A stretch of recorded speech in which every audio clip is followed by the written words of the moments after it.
Assalamualaikum warahmatullahi wabarakatuh. Teman-teman semua, contek cara saya beriklan produk-produk fashion di bulan puasa kali ini. Teman-teman semua, kali ini saya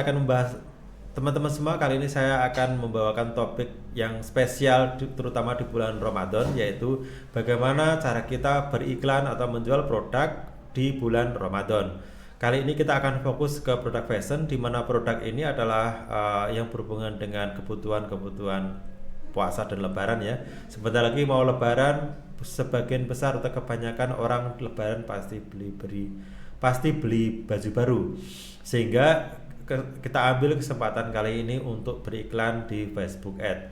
Nah, teman-teman semua, kali ini saya akan langsung ke dashboard di mana kita iklan Facebook Ad dengan berbagai macam produk series ya.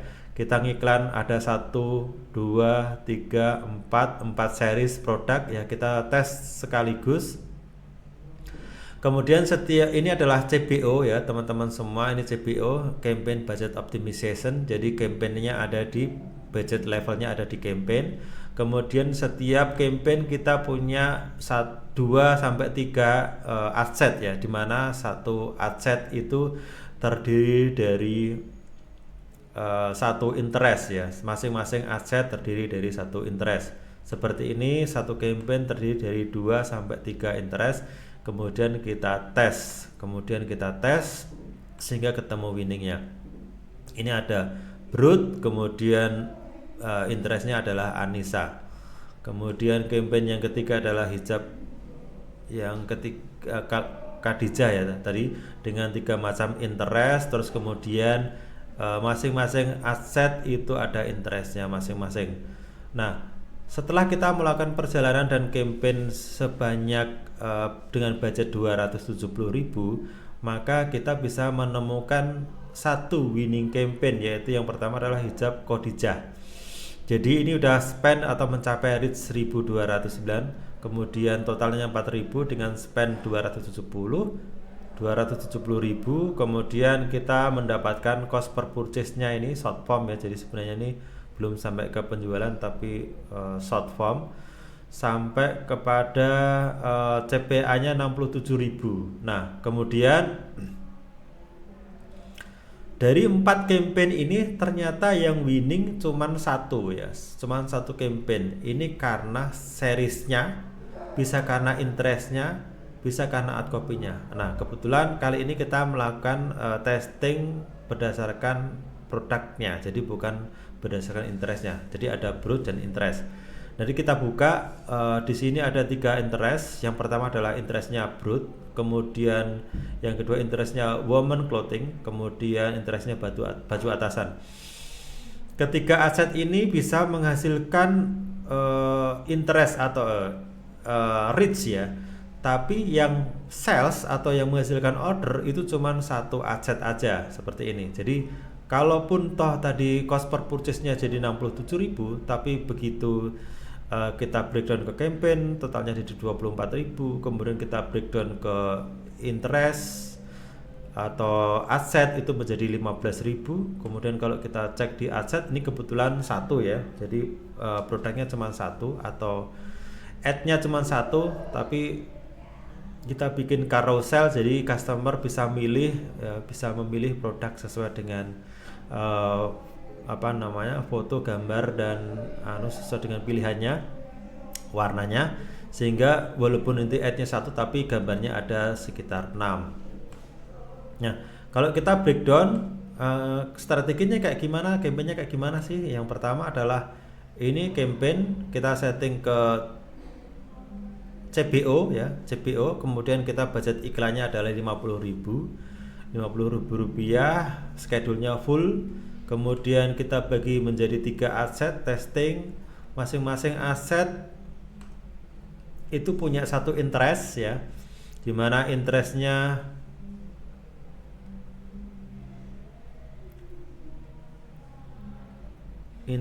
cuma 1. Interestnya di mana? Di audiennya di Indonesia. Kemudian kita exclude provinsi NTT, NTB, Papua. Kemudian umurnya 30 sampai 65, gendernya woman ya.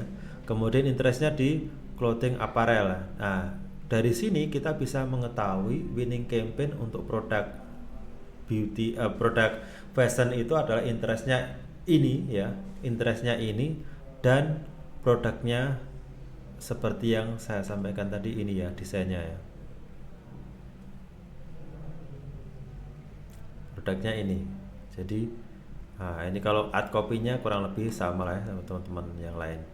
Tidak ada berubah, tapi satu ads itu terdiri dari 1, 2, 3, 4 sampai 5 karosel ya. Bentuknya ini adalah karosel. Kemudian persiapan berikutnya atau yang mesti kita harus siapin selain strategi campaign tadi, yang pertama adalah landing page-nya ya. Landing page-nya kita harus sederhana aja.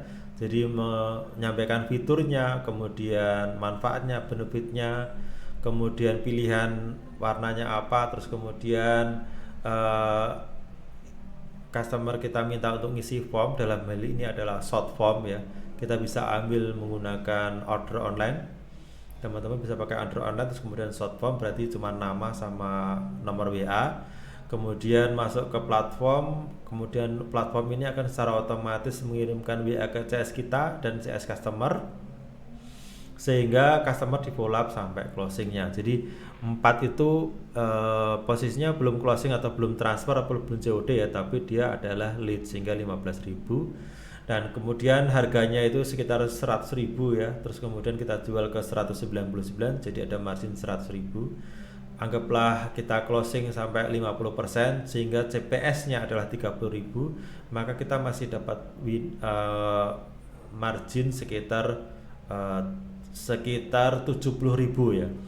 Nah, dari 70.000 ini nanti mungkin akan terjadi RTS dan lain-lain, misalkan 10% ya. Kemungkinan akan marginnya akan sampai ke sekitar 60 sampai 50.000 ya, bersih margin bersihnya di luar cashback ongkir. Itu terus kemudian pertanyaan berikutnya, dari mana supplier kita ini atau fashion ini, apakah kita perlu membuat sendiri atau kita perlu reseller ya. Nah, teman-teman bisa saya kasih tipsnya ya. Yang pertama adalah kita bisa menjual atau mencari supplier di marketplace ya. Jadi misalkan marketplace itu harganya 69.000, kemudian 79.000 atau 100.000, maka kita jual ke 199. Jadi kita cari di marketplace produk-produk yang salesnya paling tinggi. Kemudian kita iklanin di marketplace. Di dalam situasi puasa dan lebaran kayak gini, insya Allah bisa mengumpulkan produk yang winning dan cepat ya, karena kita ngiklan pas customernya butuh. Itu semoga bermanfaat buat teman-teman semua, semoga bisa segera dipraktekin. Selamat menjalankan ibadah puasa dan salam winning. Terima kasih, wabillahi taufiq wal hidayah. Wassalamualaikum warahmatullahi wabarakatuh.